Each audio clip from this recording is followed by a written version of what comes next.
Hello everyone, welcome back to another Python Fundamentals tutorial. This tutorial is going to focus on functions, Python functions. Functions are probably one of the most common techniques. I call it a technique of grouping data into sections where you can create reusable code. So the whole point of the function, and you notice, like especially in the last tutorial when we were doing the control structures, how we kept we had A and B numbers and we wanted to see which one was bigger or less, and we had to keep changing the data at the front end and rerunning that piece of code to rerun the next changes. With functions, it allows you to do that faster. So instead of having to go and change the instantiated variables to see what the control structure does differently, we could have put that control structure inside of a function and had some parameters for it, in which that the data that's passed into it would have been arguments, and therefore you wouldn't have had to rewrite that piece of code again to be able to commit that computation. The rule in general is that when you're writing code, if you have to write the same pattern of code more than once, it probably should be in a function. That's kind of me. If I have to write the same pattern or something more than once, I want to put that pattern in a function, so I don't have to keep rewriting that piece of code. And plus, if that piece of code has a bug or something with it, if I fix the function, I fix it everywhere, so I don't have to have that little block of code all throughout my code, and if I make a mistake, I got to go find every single block that I did with that little piece of recipe. Therefore, functions allow you to make debugging or correcting your code a little easier, because it's only one instance of it exists in your program. So if there's an issue with that block of code, you go to that function where that block of code is and work on it. So I just want to make sure, I know this video has a lot more talking than my other videos, just because I want to make sure you truly understand, like, the use case and the purpose of functions. Okay, let's get it, and let's go from there. All right, so again, I do have some write-up about functions, and I think it's important. I know it's not really a course like an academic style course, but the more you understand about functions, and specifically classes, which what I'm going to have a video on next, the better, because you're going to utilize these all the time, the better you're going to be. All right, so a function is a block of organized code written to carry out a specific task. Functions have break code into smaller chunks. That's what I was talking about. They're talking about it's good for readability. I'm talking about it's good for software testing and evaluation. Information can be passed to functions as arguments. So the things that you know that's going to change, that somebody actually has to pass to the function, the variables that's changing, you pass them through the function, and then the function does the rest of the work. We can add as many parameters as we want, so every function can have in it as many outside inputs into it as you want. A function may return data. We'll do both. You have functions that just do crunching. I guess in C++ we just call them void functions. And you had type functions or value functions that return values. And so in Python, it works the same way. They have functions that return stuff, and they also have functions that don't. But the difference is there's no special keyword to separate the two. Either you add a return to the function or you don't, and that would determine if it's a value added function, a value return function, or a void function. Okay. And the startup of function, they have a keyword specifically called the def keyword. That's the keyword that actually starts up a function as well. Alright, so you have parameters versus arguments. So the parameter is the variable listed inside the parentheses in the function. So the parameter is, like I said, you know that there might be one value that needs to be passed to kick off your function to do its job. And the reason why you created a function is that everything works the same except that one value that's passed. That one value that's passed is the parameter. And those values, you can have more than 1, 2, 3, 4, 5, as many values as you need to kick off whatever your function needs to do. So that's what the parameters do. On the flip side, they're arguments too. So when you're trying to use the function, you have to pass those arguments into it so it can actually do what it needs to do. Now, an argument is the value that's sent to the function. Like I say, that's the value that's sent to it once it's been created. A parameter is something that the function needs to be able to do its job. And Python has a lot of built-in functions. We've already used some of the built-in ones. We're going to create our own functions to like the Python functions. But min, max, sum, print, length, all of these are built-in Python functions. We're creating the user-defined ones, and then there is also a type of function called a lambda function. It's an anonymous function. Therefore, it's not defined by name. It's defined with the lambda key and then its inputs, and then you write the little whatever function you do that you want it to do. You just write that in line, so you don't actually have to define it. We'll talk about that as well. This video is probably going to be a two-part video. I just got that feeling, but if not, we'll get to it at the end to cover the lambda functions. All right, I think we've done with the intro. And now let's start talking about creating a function. All right, so again, when you create a function, we're going to start with the simplest function.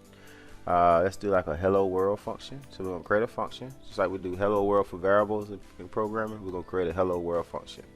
All right, so first, to create a function, use the def. Def is the keyword that starts up a function. The next is like you have to name your function. So what is the name that people are going to use to to access your function to do something? So this one, we're going to actually name it hello world. Hello world. These color. So like when you're building a function in Spider, by default the color is probably blue. I'm not sure what it is on your computer, but it's default blue. So Spider has function reserved words in Python here is purple, and then for my computer just blue. So this blue lets me know this is a function that I'm gonna be able to use. All right, so next you need colon. Remember, anytime we're writing something that's supposed to be connected to each other, you use the colon. I don't know if you noticed that, but we use colon every time we use like if, else, for, because all of those are like blocks of code. So a function is a block of code, so you have colon. And I'm gonna do something simple. I'm just gonna create a statement inside the function. I want a variable just called statement, and we're just going to name it I am alive and ready to program. That's the statement for the function. It's alive, it's ready to go. So inside this block, I want this statement to print out when this function is called. So right now it wouldn't print out because I haven't called a print statement. So just like we would do outside of a function, if I want to see that variable, I will pass it in like that, and then there it go. So this is a function. It's a fully working function. Let's see what this is. I have a syntax issue. Statement. Ready to program. And print statement. Oh, I see what it is. I forgot my parentheses. Yeah. So you got to have the parentheses here for the function. Alright, now right now I have nothing in it. So when we're talking about the parameters and arguments, parameters can be put in here that can be passed into the function to do something. So this first example does not have any parameters. So first you have to like highlight the entire function. So remember, the function is going to be the keyword and the name of it, and then you're going to have the tab, the colon, and the tab spaces, and anything in this area is part of the function. So it lives only within the function. So when we run this line of code here, shift enter, you'll notice that even though we created this variable here, statement is equal to this, because it's in the function, it hasn't ran. So you notice that there's no variables here called statement because it was instantiated with the function. So this function will have to be called for this variable to be created and run. And I think in Python, once it creates it, even though it's part of a function, it knows its position in memory. It's going to pop it up here, whatever this current value is. So to use that function, all I have to do now is call it like I call any other keyword. So if I type in hello, you'll see now it pops up and it'll say it's a function. So once you run this line here, now you have this F by hello world, which is this, letting you know that it's a function, and Python recognizes it as a function. So if I double click on it, and then our function don't take any arguments, right? So it should write this onto the screen. So if I shift enter here, and it says I am alive and I'm ready to program. Why? Because when this is ran, it goes into this function, it creates this variable, and then it prints it to the screen. So I am wrong. It does this all in local space. So you notice there is no statement variable in the scene because this variable is it's not global. It's not living globally. It's living locally within the function. So once the function does its part, it releases the memory for statement because you ain't telling it to have to keep it. And so we'll show an example later where we might want to be able to access this variable in the function by another function, and we'll have to make a change to that. All right, so say we had a function that do have inputs. So I'm gonna create a function called data, and the data takes in from the outside. It wants your name, your age, and your job, right? So just a basic function. So we're gonna say data, a def, name it data, and I want it to have three parameters. And three string parameters, by the way, but you don't have to define what type they are in a function in Python. So I'm naming these. So I created one that's name. That's something I've made up. Another one is age and job. Okay, so the same thing. I do the colon to let it know I want to start working on the body. So pretty much what I want to show is just how you can pass in data, and then that data can be used to finish out the requirements of the function. So what I want this function to do, just print out the name, the age, and the job of the person. So we're going to do print. We'll say hello, and then comma. I'm going to say name because I wanted to say what the name is. And every time you write a print command, what that means, especially if you're using it within its parameters, because the print command has parameters too, right? Every line, it means start a new line when you write a print command. Every time you call print, it's going to start a new line. Anytime you put things within the argument space, it's going to put a space based on every argument you put in. So hello is considered a string. That comma means space, and name is the variable that was passed in. I know we ain't really talked about the print statement much, but that's kind of how it works. So hello, then my name, the name that passed in, should come into this function. All right, and then I want this one to be your age is, and then I want this to return age. Then we'll print here, and then we'll do you work as a, and then I put job here. We'll finish it off for a living. So we pretty much have the computer taking the parameters that you pass in, which is three string parameters, and then doing this compilation, doing this computation. It's going to take those names, print out onto the screen your name, your age, and your job with a little statement behind it. So what we're going to do, we're going to highlight this. Gotta make sure you run it like you run anything else, because that's what lets Python know that this function actually exists in memory. So we do Shift Enter, so there's no issues with it. So now we can actually use it. So I want to go here and say call data, which is the name of the function. Now when I open brackets, you see how now it's telling me that it's looking for three things. So these are three arguments that it's looking for. So it's looking for name, it's looking for an age variable, and a job variable. And that's something that you have to provide it, because you said that your function needs this information. Now when you get ready to use this function, instead of like hello world, you can't just call it. You have to call it with these arguments in place. Here we have to give it a name. I'm gonna say name is Michael. Use my name. I am today, while videotaping this, is 40 years old, and I am an engineer. Okay. All right. So I passed this information into the function. Okay. So Michael is the first argument. Michael represents the name argument. Age is the second argument, second parameter. Age is the second parameter, but this is the second argument that's being passed into the function. And then job is the third parameter, and then engineer is the third argument that's being passed. So when I shift run this, you'll see now it says hello Michael, your age is 40, you work as I should have said as an engineer for a living. So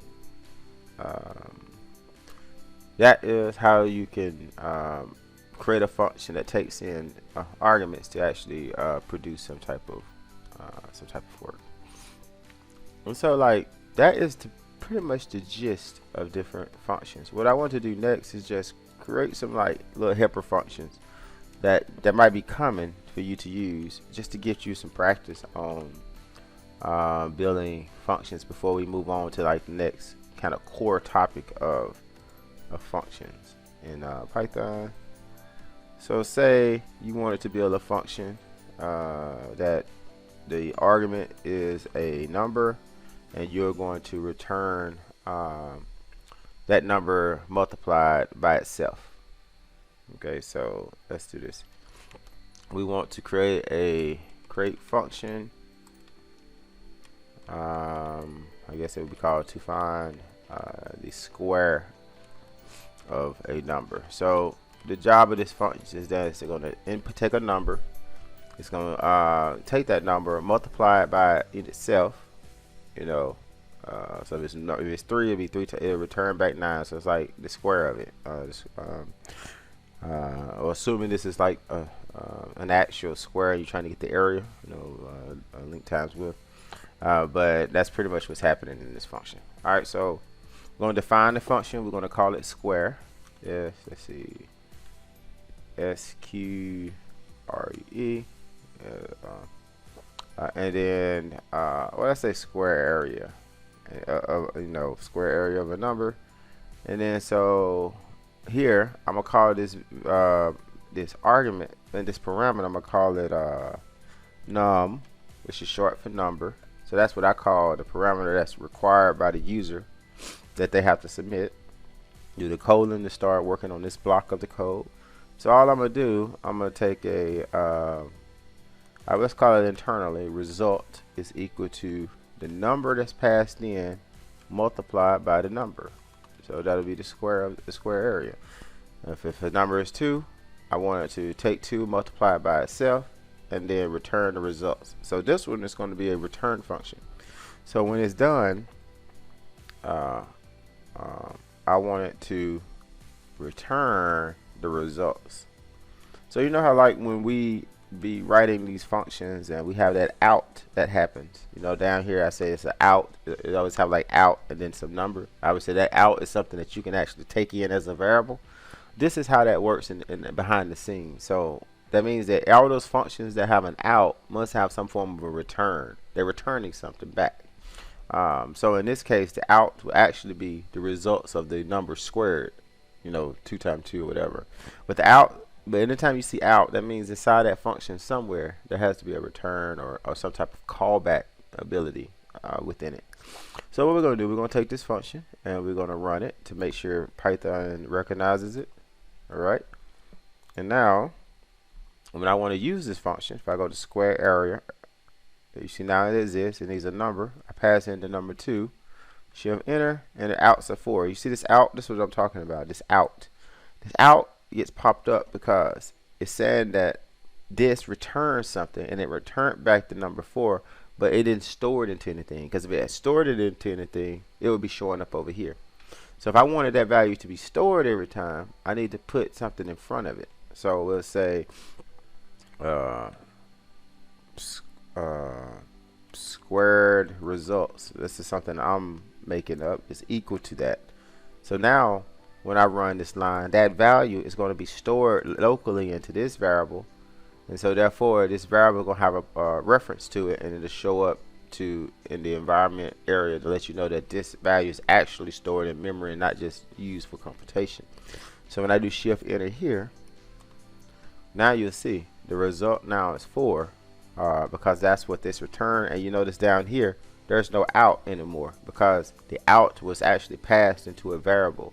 So you don't get the outs anymore. So that's what the outs mean. Outs just to let you know that that function or whatever you found on the internet or whatever, that it has a return, and you can get that return. Whether that return is a value, that return can be a list, it can be in a container type, it can be a data frame, it can be an object of another class, but it just means it returns something back.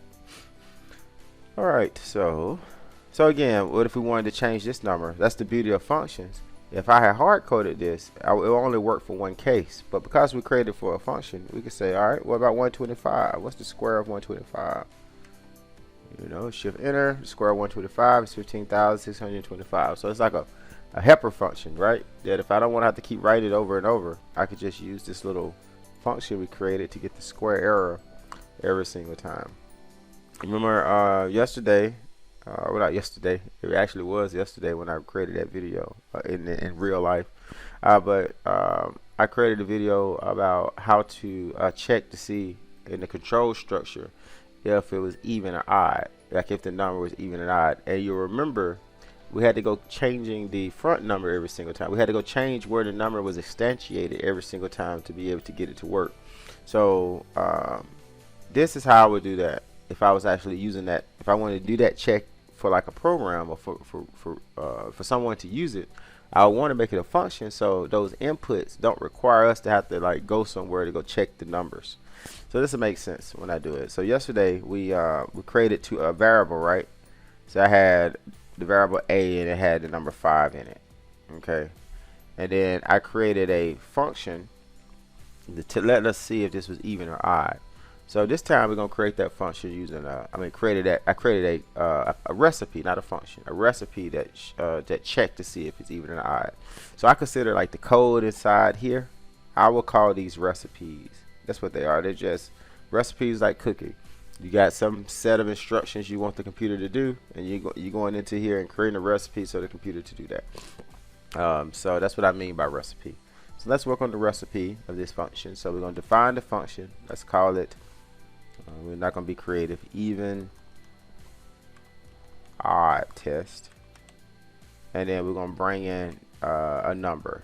So that's the parameter that it's requesting for this function. That's all we need from it. So we're going to do exactly what we wrote yesterday for the recipe. If the number modulus 2, so it's equal to 0. Remember we said that is definitely an even number. Then we're going to print this is a even number. Okay, and then we're going to say else. When we put the colon, it should get into its right place. Say print this is an odd number. Alright, and so now I actually think this recipe is finished. I don't see any mistakes. When we run this line of code to here, shift enter, the function is in the system. So now, like yesterday, instead of having to now I can just pass in any number and this function will be able to handle it, and it will work for all cases of trying to figure out if a number of even and odd. So for instance, so I can pass in a, just like we did yesterday. If I was going to pass it in, and a, which is this value, right, 5. So this is technically the number 5 here, and it's checking to see if it's even or odd. So if I shift enter here, it says odd number. But the cool part, because of it's a function, I don't have to like go change 5 to check another number. I don't need to change a. I can just pass in another variable, or I can actually put a number straight through. So for instance, even odd test, I put in the number 10. Shift enter, says even number. See, now it's very easy to test numbers now because we have this function. So I did 10, 13, a, just like that, and a was odd, 10 is even, and then 13 is odd. So now you have a function that does it. And so if there's any errors in doing this at all, like for instance, you know, technically for the even numbers, the right out should have been and even, not a even. I can make this one change here, and now that fix it for every change for this function. So shift enter. So now when I get new even numbers, that change now would be fixed for all even numbers. This is an even number. I don't have to go to where I wrote it for 18 and then fix and where I wrote it for 12 and fix and every single time. So that's one of the major benefits of using functions. Okay. So So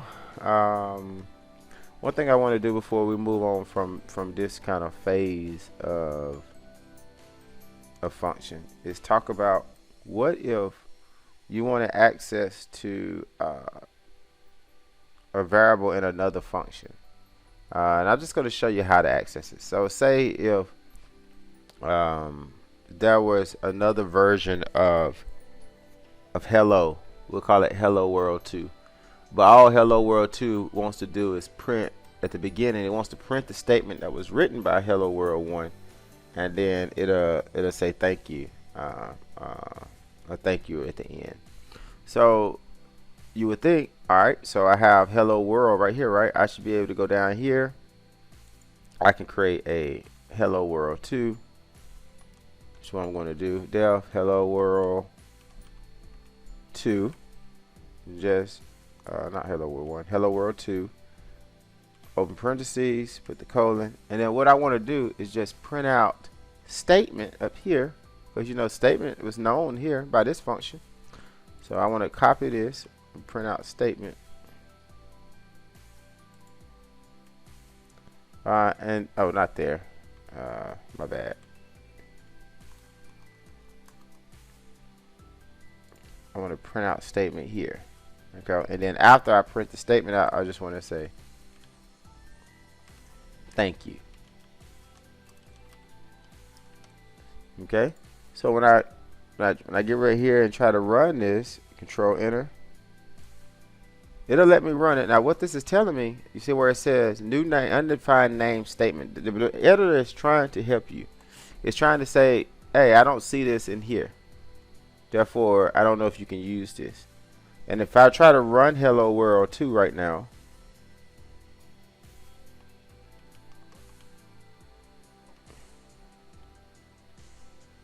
and do shift enter, it's going to say statement not defined.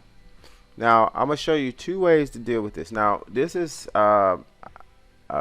this video is not focused on telling you the reasons of when to do what I'm about to show you, but I want to show you two common ways of being able to get access to a variable or function from another function.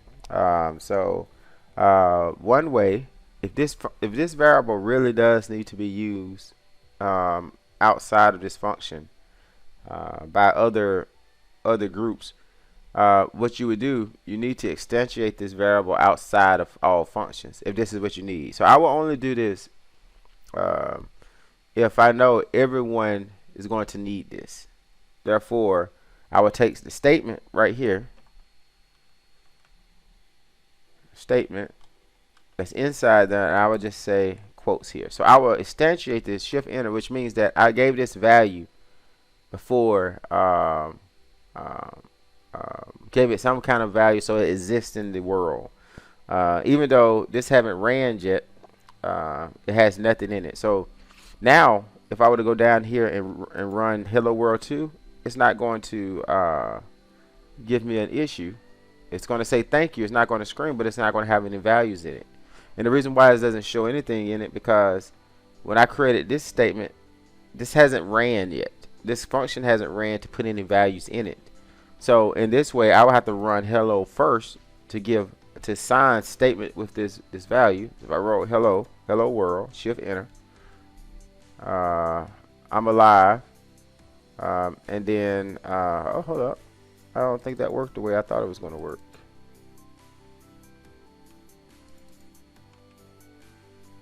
And making this much more complicated than it should be. I wouldn't print statement on the screen. I would return statement. So I'm making this way more complicated. But let's go ahead and finish it. I'll take this out to parentheses. Let's say if I wanted to return the statement, right?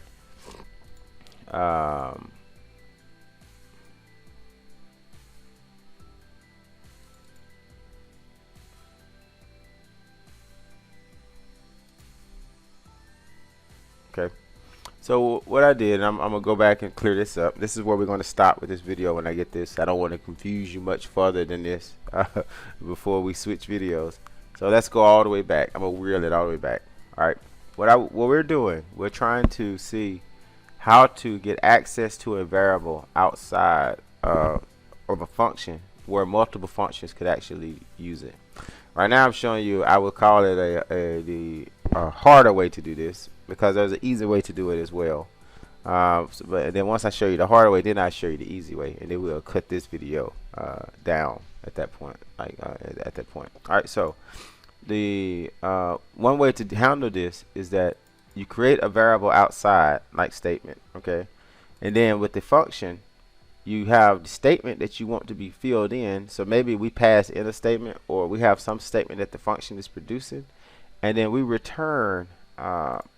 Not comment. We return the statement that was built here back to the main program.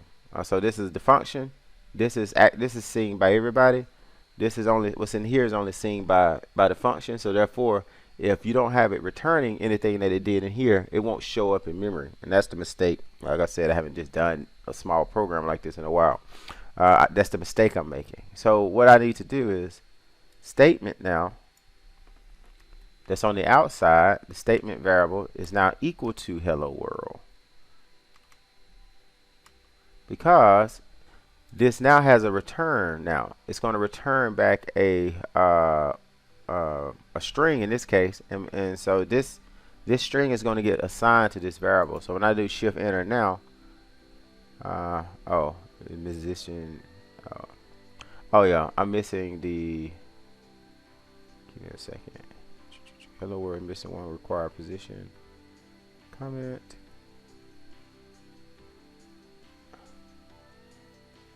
Give me 1 second. Hello shouldn't have a.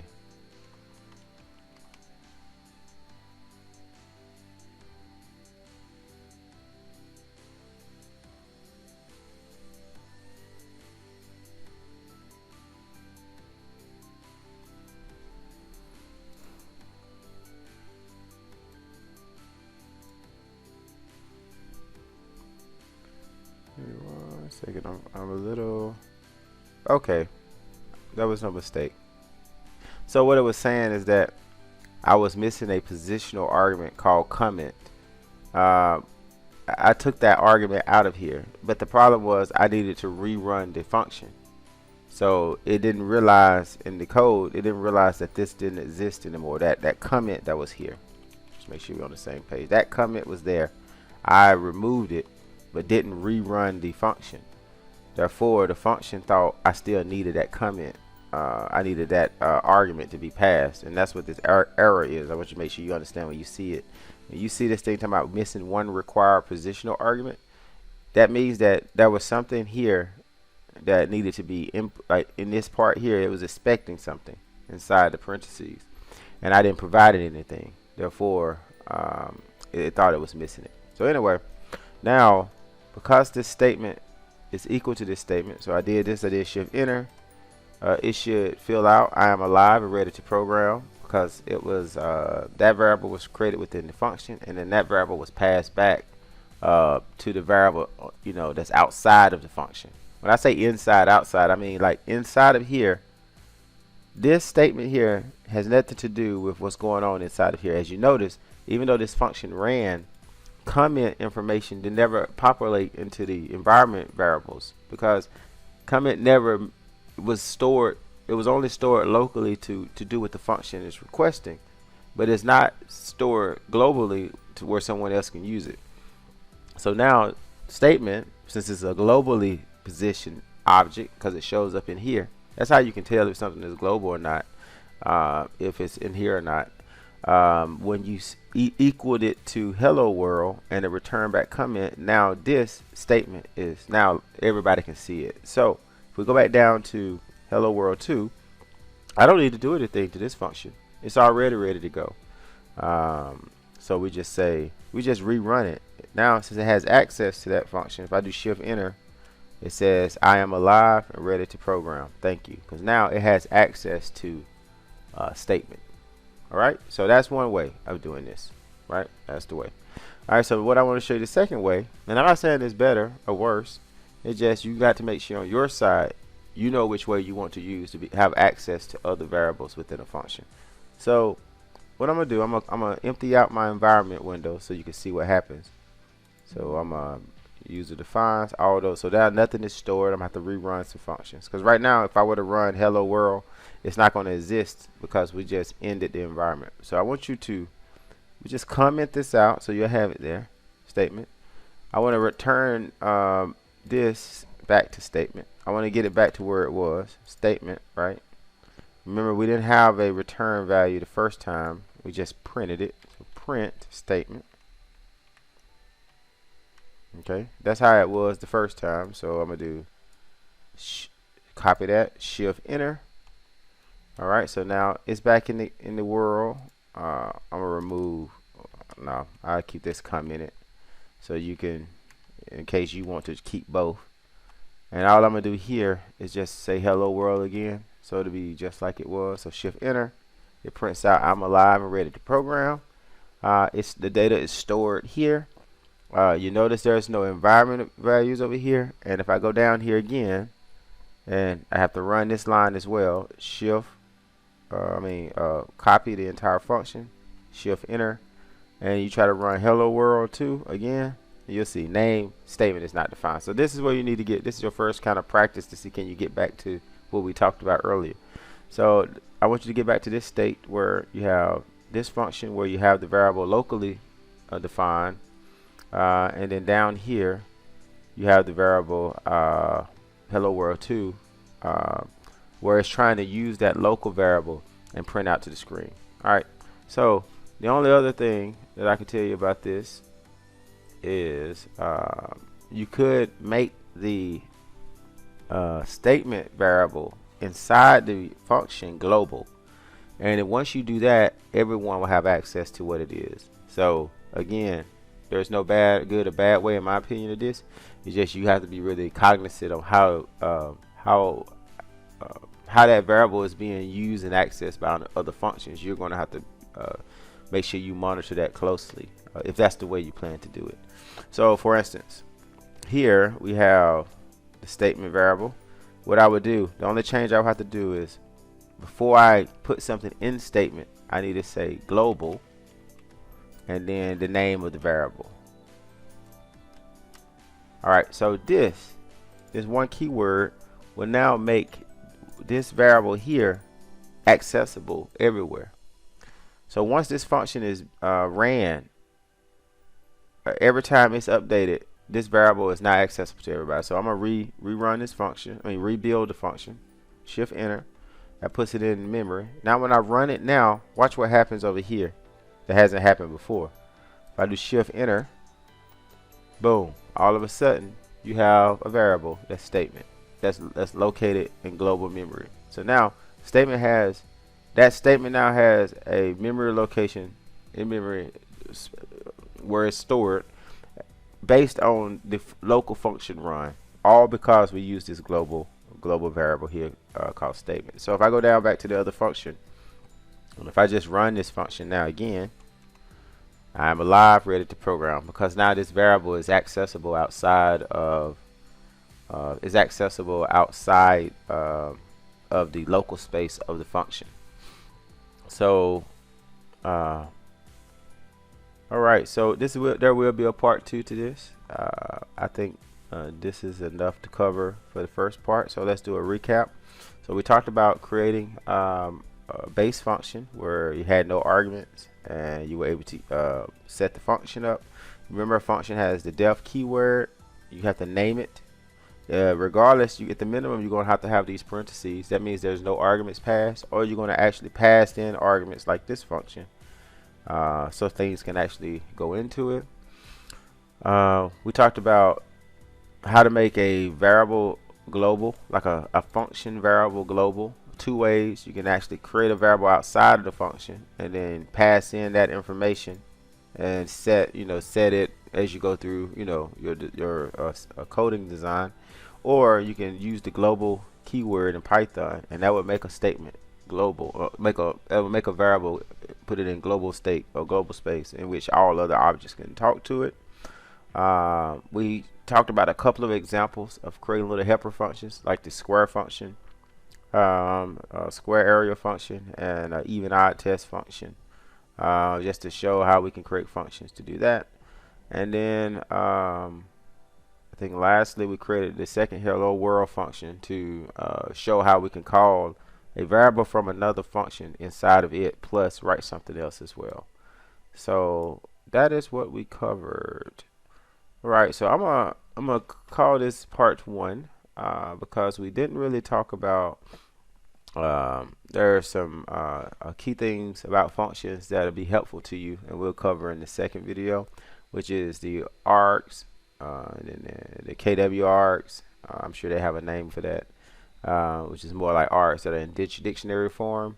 And we then talk about lambda functions. So those are the three topics that'll be covered in the next video.